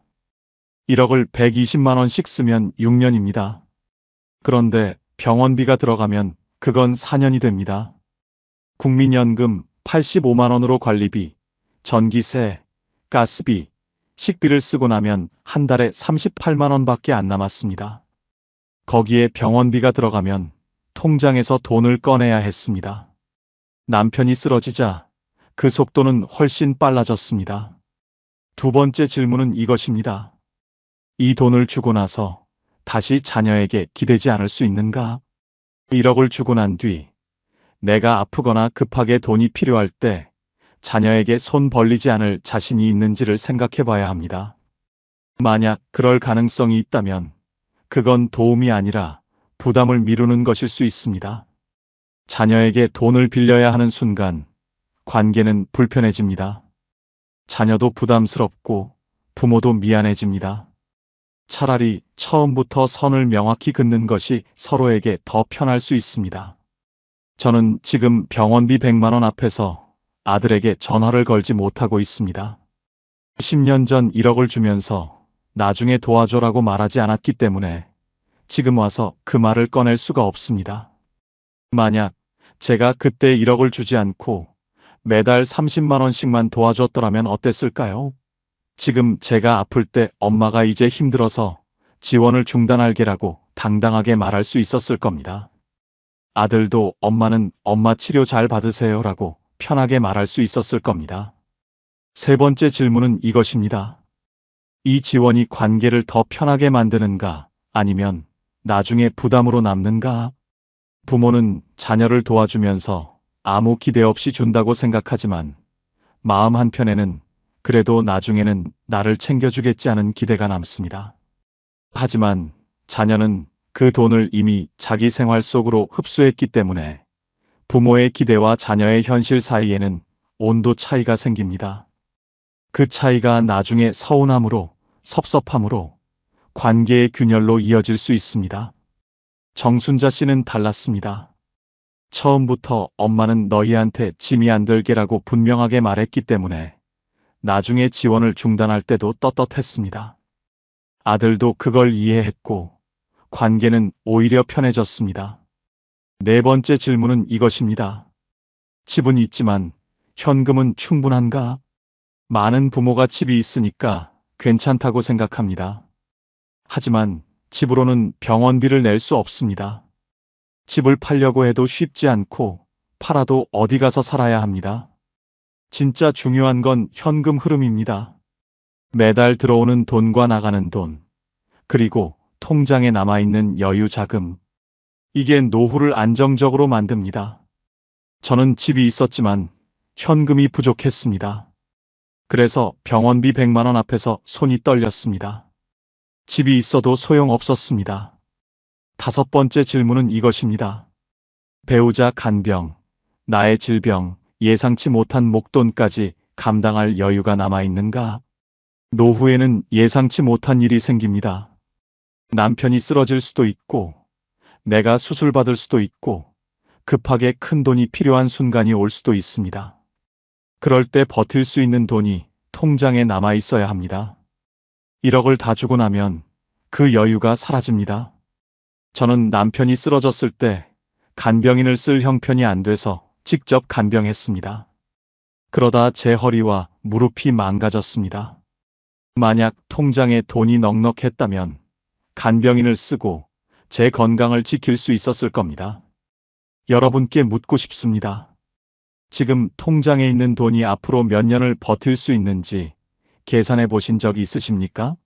자녀를 도와주고 싶은 마음과 내 노후를 지켜야 하는 현실 사이에서 고민해 보신 적 있으십니까? 부모의 사랑은 틀리지 않았습니다. 다만 이제는 그 사랑 안에 계산이 함께 들어가야 할 때입니다. 그렇다면 부모는 어떻게 해야 할까요? 무조건 안 주는 것도 마음 아프고 다 주자니 불안합니다. 정답은 중간에 있을 수 있습니다. 복지관에서 만난 분들 중에는 정순자 씨처럼 매달 조금씩 도와준 분도 계셨고 일부만 지원한 분도 계셨습니다. 각자 다른 방법이었지만 공통점이 있었습니다. 부모 자신의 노후 자금은 건드리지 않았다는 것입니다. 첫 번째 방법은 일부만 지원하는 것입니다.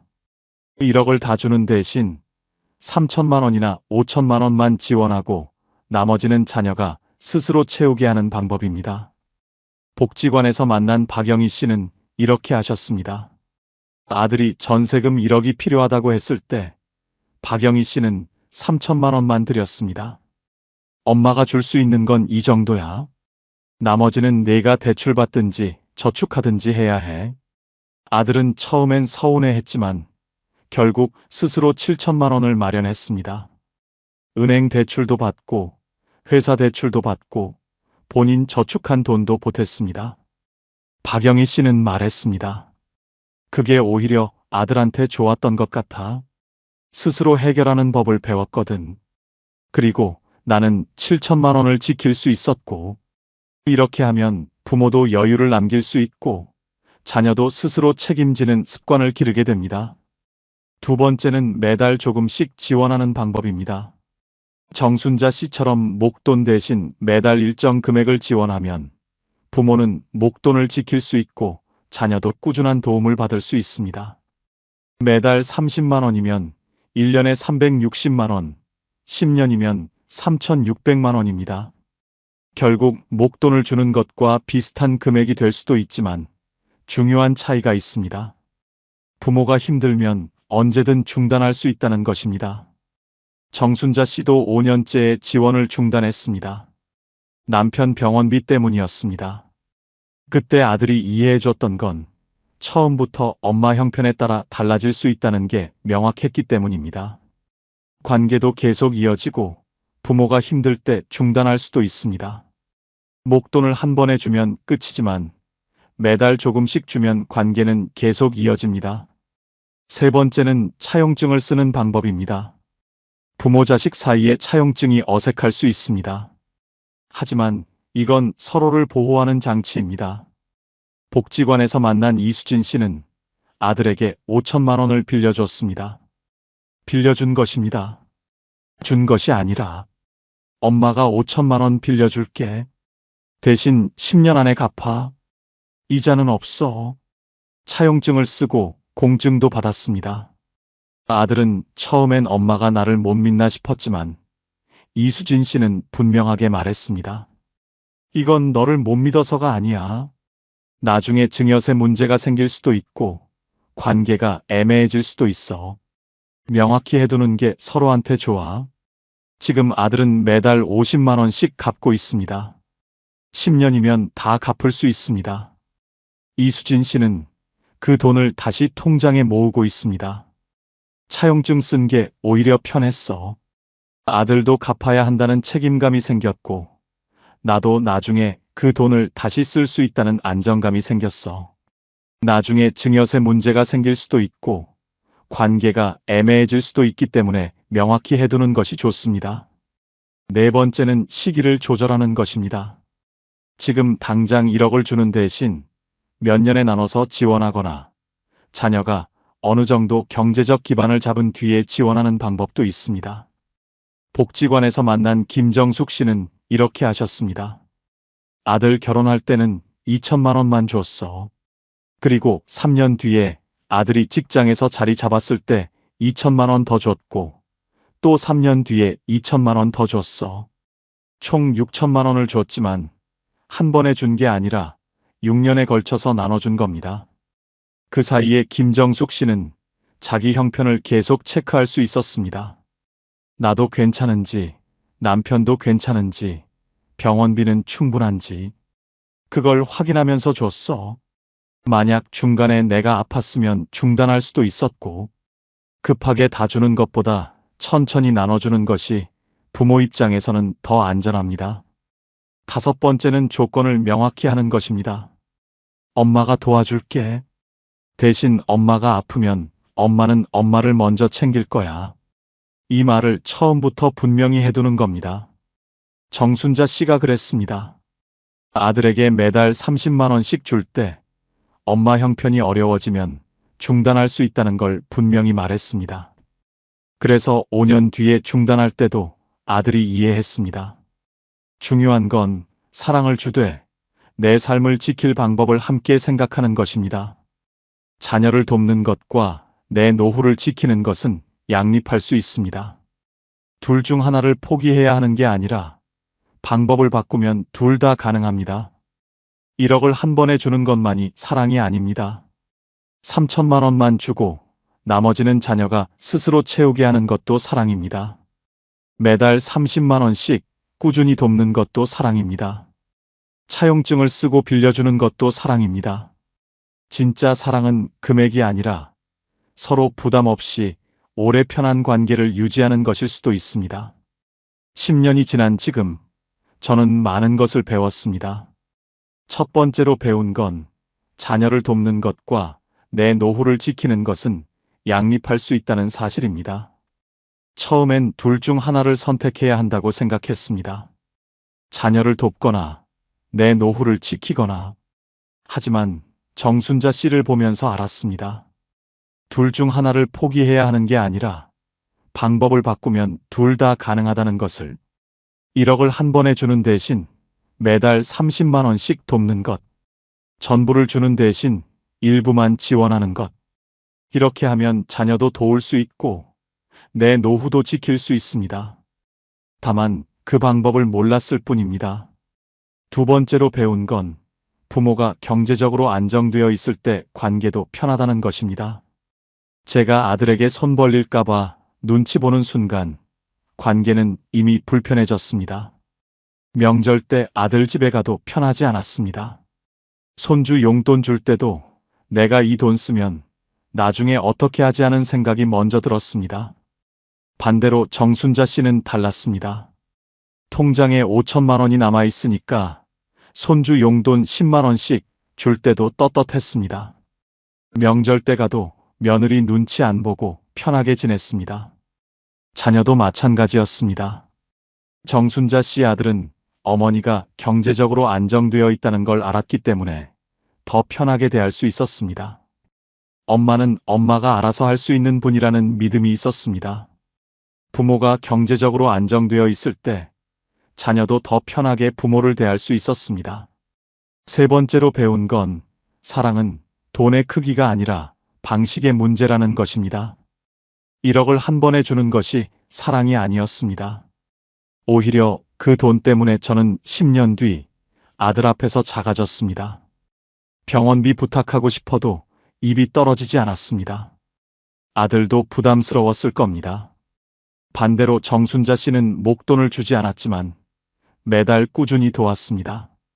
그리고 자기가 힘들 때는 당당하게 중단했습니다. 아들도 그걸 이해했습니다. 서로 부담 없이 오래 편한 관계를 유지하는 것. 그게 진짜 사랑일 수 있습니다. 네 번째로 배운 건 아들이 나쁜 게 아니라는 것입니다. 아들이 나빴던 게 아니었습니다. 그 돈은 이미 아들 부부의 생활 속으로 들어가 있었을 뿐입니다. 제가 기대를 했던 거지 아들이 잘못한 게 아니었습니다. 다섯 번째로 배운 건 뒤늦게 깨달아도 늦지 않았다는 것입니다. 10년 전으로 돌아갈 수는 없습니다. 이미 준 1억도 돌려받을 수 없습니다. 하지만 지금이라도 달라질 수 있습니다. 저는 최근에 아들과 솔직하게 이야기를 나눴습니다. 엄마가 지금 형편이 좀 어려워. 병원비 때문에 힘들어. 그래서 당분간은 엄마가 엄마를 먼저 챙겨야 할 것 같아. 아들은 잠시 조용했습니다. 그러더니 이렇게 말했습니다. 엄마 알았어요. 엄마는 엄마 건강 챙기세요. 제가 가끔 생활비 좀 보탤게요. 그 말을 듣고 저는 울었습니다. 서운해서가 아니라 고마워서였습니다. 그리고 제가 10년 전에 왜 이렇게 솔직하게 말하지 못했을까 하는 후회도 들었습니다. 만약 10년 전에 엄마는 3천만 원만 줄게. 나머지는 내가 해결해라고 말했더라면 지금 이 순간이 더 편했을 것 같았습니다. 하지만 지금이라도 괜찮습니다. 과거는 바꿀 수 없지만 지금부터는 다르게 살 수 있습니다. 여섯 번째로 배운 건 부모도 자기 존엄을 지킬 권리가 있다는 것입니다. 저는 오랫동안 부모니까 당연히 희생해야 한다고 생각했습니다. 자녀가 편하면 나는 조금 불편해도 괜찮다고 생각했습니다. 하지만 그건 아니었습니다. 부모도 존엄이 있습니다. 병원비 걱정 없이 치료받을 권리가 있고 자녀 눈치 보지 않고 살 권리가 있습니다. 자녀에게 손 벌리지 않고 스스로 버틸 권리가 있습니다. 그 권리를 지키는 것이 이기적인 게 아니라 오히려 자녀를 위한 일일 수도 있습니다. 부모가 경제적으로 독립되어 있을 때 자녀도 덜 부담스럽습니다. 정순자 씨가 말했습니다. 나는 아들한테 짐이 안 됐어. 그게 제일 중요했어. 저도 이제 그 말을 이해합니다. 자녀를 사랑하는 방법은 많습니다. 돈을 많이 주는 것만이 사랑이 아닙니다. 자녀에게 짐이 되지 않는 것도 사랑입니다. 여러분, 자녀에게 1억을 지원하는 것이 잘못된 선택이라는 말이 아닙니다. 그 마음은 분명 사랑이었고 그 선택도 잘못된 것은 아닙니다. 다만 이제는 그 사랑 안에 계산도 함께 넣어야 할 때입니다. 사랑은 희생이 아니라 균형입니다. 자녀를 돕되 내 노후를 무너뜨리지 않는 방법을 찾아야 합니다. 도와주되 나중에 내가 자녀에게 짐이 되지 않도록 준비해야 합니다. 10년 전 제가 1억을 주면서 했던 생각은 이것이었습니다. 내가 조금 아끼면 아들이 편해지겠지. 하지만 지금 깨달은 건 이것입니다. 내가 무너지면 결국 아들도 힘들어진다. 부모가 경제적으로 무너지면 자녀가 떠안아야 합니다. 병원비, 생활비, 간병비. 그 부담은 고스란히 자녀에게 갑니다. 그건 자녀를 돕는 게 아니라 나중에 더 큰 짐을 떠넘기는 것일 수 있습니다. 반대로 부모가 경제적으로 안정되어 있으면 자녀도 편합니다. 정순자 씨 아들처럼 엄마는 알아서 하실 수 있는 분이라는 믿음이 있으면 관계는 훨씬 가벼워집니다. 자녀를 진짜 돕고 싶다면 지금 목돈을 주는 것보다 나중에 짐이 되지 않는 것이 더 중요할 수 있습니다. 그리고 혹시 이미 1억을 지원하셨다면 자책하지 마십시오. 그때는 그게 최선이었고 그 선택도 사랑에서 나온 것입니다. 중요한 건 지금부터입니다. 남은 돈을 어떻게 지킬 것인지, 앞으로 자녀와의 관계를 어떻게 정리할 것인지를 생각하는 것이 더 중요합니다. 저도 이미 1억을 주었습니다. 그 돈은 돌아오지 않습니다. 하지만 지금이라도 아들과 솔직하게 이야기할 수 있습니다. 엄마가 지금 형편이 어려워. 당분간은 엄마를 먼저 챙겨야 할 것 같아라고 말할 수 있습니다. 과거는 바꿀 수 없지만 지금부터는 다르게 살 수 있습니다. 여러분께 질문을 드립니다. 이 돈을 줘도 앞으로 20년을 버틸 수 있습니까? 이 돈을 주고 나서 다시 자녀에게 기대지 않을 수 있습니까? 이 선택이 관계를 더 편하게 만듭니까? 아니면 나중에 부담으로 남습니까? 혹시 비슷한 경험이 있으시다면 댓글로 나눠주세요. 같은 마음을 가진 분들과 함께 위로를 나누고 싶습니다. 저는 이제 알았습니다. 좋은 부모가 되는 것과 내 노후를 다 내어주는 것은 같은 일이 아니라는 것을. 사랑은 여전히 남아있지만 이제는 그 사랑이 저를 무너뜨리는 방식이어서는 안 된다는 것을. 경계를 긋는 것이 사랑을 끊는 것이 아니라 서로를 지키는 방법일 수도 있습니다. 뒤늦게라도 배우는 것은 부끄러운 일이 아닙니다. 중요한 것은 배웠다면 그때부터 다르게 사는 것입니다. 그리고 기억하십시오. 자녀에게 1억을 주는 순간보다 그 뒤 10년을 어떻게 버틸지를 먼저 계산해야 합니다. 부모의 사랑은 1억으로 증명되는 것이 아니라 10년 뒤에도 서로 부담 없이 만날 수 있느냐로 남습니다. 여러분의 사랑은 틀리지 않았습니다. 다만 이제는 그 사랑 안에 여러분 자신도 함께 넣으십시오. 그것이 자녀를 진짜 사랑하는 방법일 수도 있습니다. 구독과 좋아요는 더 많은 분들께 이런 배움의 이야기를 전하는데 큰 힘이 됩니다. 다음에도 여러분의 삶에 작은 울림이 되는 이야기로 찾아뵙겠습니다. 감사합니다.